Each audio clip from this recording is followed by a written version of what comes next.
Hi there folks, welcome back to my channel, and for this video I've come back into Edinburgh, and where I'm just now is St Andrew's Square. As you'll see behind me, it's St Andrew's Square. It's where you come to get the tour buses, and there's 3 tour bus companies. There's the City Sightseeing Tour Bus, which is the one that I got when I was in Glasgow, and there's a couple other as well, but they all leave from the north side of St Andrew's Square, which is the opposite side of the square from where I am just now. And if I'm not mistaken, you can pay on the bus for the tour itself.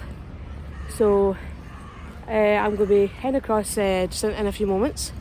They are fairly regular, so should be able to get onto one soon. And like with Glasgow, it takes you all around the main sites in the city, and it shows you, it's a real good way of getting around the city as well, seeing where everything is. Before I do head over, if you're enjoying my channel, if you're enjoying my videos, you can click on the subscribe button, click on that notification bell, leave some likes, leave some comments, it's always really appreciated. And if you'd like to support the channel further, I will post a link to the channelscoffee.com page, the channel's TikTok account and the PayPal account in the description bar below, and in a pinned comment in the comment section. So with that out the roads, I'm going to start making my way across the square.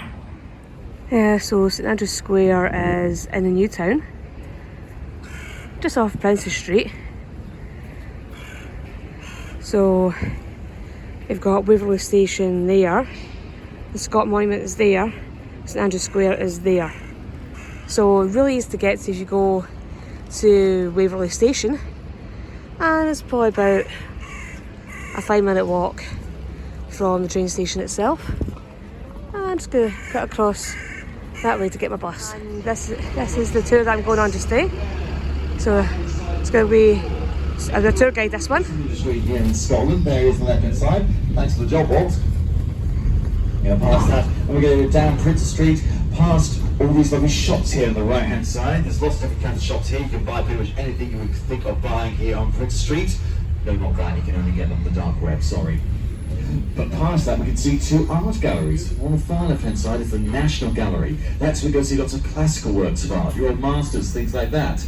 That's past the bus here on the left hand side. But up ahead on the left hand side is the Royal Scottish Academy. That's where you go see more modern works of art, contemporary pieces. Great thing about both these art galleries, free admission. That's what we like to hear, isn't it? We're going to pass both these art galleries, and we're going to see something that is not free, but is still very much worth your time. The big ticket item, the thing that dominates the skyline of Edinburgh. Here on the left hand side, it's Edinburgh Castle. There she stands on the left, on top of volcanic rock. Edinburgh is full of extinct volcanoes. That's why it's so uphill and downhill around here. There's a cemetery, the graveyard, which has a watchtower next to it, up here on the left hand side, like you might see in a castle. Why would there be a watchtower next to a cemetery? To keep an eye on all the dead that used to move around in the cemetery. They're not because of zombies, because of grave robbers, body snatchers, resurrection men as they were known locally. This is during the era known as the Scottish Enlightenment, and during that time medical students needed to learn about anatomy. Best way to learn about anatomy is from a dead body, from a cadaver. Problem was, the only cadavers they could legally get their hands on were cadavers of people who'd been executed. We just weren't killing enough people for those medical students. The grave robbers would go right now. We're going past the Theatre District here on the left hand side of Edinburgh. The Theatre District is the Traverse Theatre, the Usher Hall, and the Lyceum from left to right. And the Lyceum, we're going to be staging the Haven Wizard of Oz on Edinburgh Castle. Follow the yellow road. Go down here, we'll go down towards our next stop number 3 from Cheltenham Castle. We can go and take panoramic photos of both sides of the city. So we're doing that right now. Let's all wave hello to them. Hello, people up there. Hello. They're not waving back, how rude. There's some people at the back there are waving. The rest on the left-hand side, no one knows how old he is. It's camera obscura up there on the left-hand side. They're done with them with all the flags. That used to be an astronomy found in 1865 on Calm Hill, moved up here to the late 1800s, where it became a house of optical illusions. Mind-bending, brain-twisting optical illusions. And you get 10% off the gift shop if you show them your ticket from us. Bargain. We're going to stop here on the left-hand side past Glasgow's Land. See the big gold statue of the eagle with the rotten talons? That's where you go to get the best ice cream in all of Edinburgh. I recommend the Iron Brew ice cream. go down the George Ford Bridge. You might be saying to yourself, Scott, you absolute liar, this isn't a bridge at all, it's a street. What do you take us for, fools? Well, hang on a second, because once you go past all these buildings here on the left and right hand side, you'll see what I'm talking about.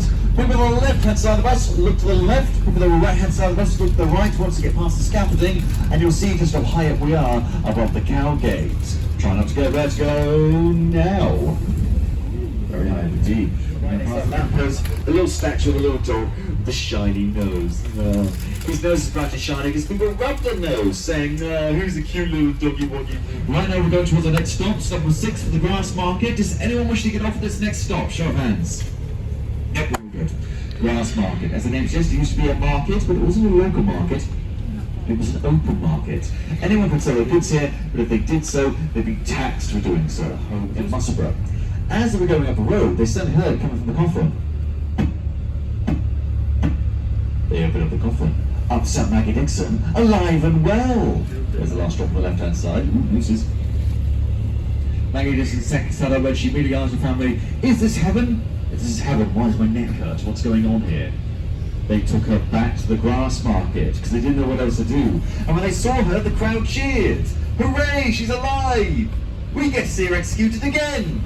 2 for the price of 1. Stool on the Grass Market, right next to the scaffold that she was hanging from. And every time someone came with their hand, she always told them the same thing. Her first husband died, Prince of France, leaving her with no standing in France. She had to move back here to Scotland, and she married a man named Lord Darnley, who she hated because he murdered her best friend, David Rizzio, who was also a secretary. That would kill any marriage. But Lord Darnley was later found strangled to death outside the Kirk Fields. A lot of people suspect that Mary Queen and how they recommend the because you see great works of art, great architecture, and it's in the spot where Mary Queen of Scots' secretary, Rizzio, was murdered. You can still see the bloodstain on the floorboards. The floorboards do look rather new, and the bloodstains was a bit like trying to catch up. That's your skull. If you look up and down the left-hand side, as you go around the corner, see the yellow flag up there with the red line on it? That is the Royal Standard. That means the royal family is not in residence. That flag changes, you will have to leave your tour if you're doing a tour right there, because it's the royal family's home, and it's like Airbnb rules, you know, you can't be where the actual family's there. Now we're going to go into the Royal Park, the King's Park, Holyrood Park. And in Holyrood Park is the Salisbury Crags. It's like a rock formation right in front of us, behind which is Arthur's Seat, one of the most iconic hills in the world, which we can't see from this angle, so don't bother looking for it, but we will see it later on the tour. If you want to go up Arthur's Seat, pick a day like today. It's lovely and sunny, merely a cloud in the sky. It's absolutely fantastic. Just don't leave it too late. It starts getting dark around here by 3 o'clock. It's pitch black by 4. Oh, it's getting lighter and lighter all the time. I still recommend you go early in the day. It's going to take you 1 to 2 hours to get to the top and bottom of Arthur's Seat. If you leave at, say, 3, it's going to be pitch dark when we come back down. That's how accidents happen. But early in the day, I recommend no later than 1 o'clock. For a bit of a slow hill walker especially. And whatever time of day you go, make sure you wear appropriate footwear, proper walking shoes, from Thriller. That's what it looks like to me. Yeah, on the left hand side though is the Parliament Building. There's this official symbolism all around the Parliament Building. What are those grey shapes next to the windows? Are they hair dryers? Off the windows. It's a visual metaphor on transparency in government. Yeah, that was my reaction to it. Sorry. Really? Oh, okay. Well, we're going to stop here, Dynamic Earth, around the roundabout. What did you offer Dynamic Earth? Well, as we finished my tour on the Edinburgh tour bus, again, if you are looking for the tour buses to go around Edinburgh, definitely get up to St Andrew's Square. All of them leave from the north side of the square and go around all the city. You got, I think there's about 3 or 4 of them to choose from, so definitely somewhere to head up to if you are visiting Edinburgh and you want to maybe get more of an idea of the layout of the city and get an idea of where everything is.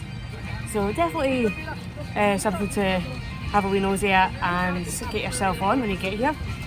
I definitely enjoyed the tour. I definitely enjoyed getting shown around the city, and hopefully you will all have enjoyed the video as well. So I do hope that you've all enjoyed this, and I'll see you all in the next video. Bye bye.